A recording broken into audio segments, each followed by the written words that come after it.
নমস্কার বন্ধুজন। কিছুদিন আগেই আমাদের দেশের বাড়িতে গেছিলাম আসাম। রাস্তার মধ্যে অনেক ধাবা পড়ে, খেতে তো হবেই আমাকে।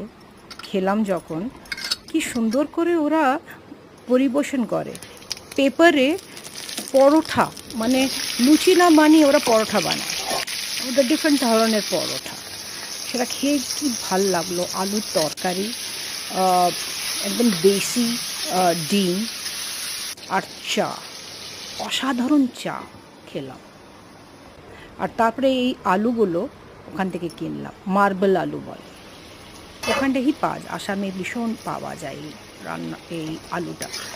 আর ওরা ডিফারেন্ট ধরনের বানায়, কেউ বাদাম দিয়ে বানায়, আমি বানালাম একদমই হালকা স্টাইলে। খেতে তো কি বলবো, না খেলে বোঝা যায় না। আপনারাও বানাবেন, মজার রান্না, ভীষণ ভাল লাগে দেখতেও আর খেতেও।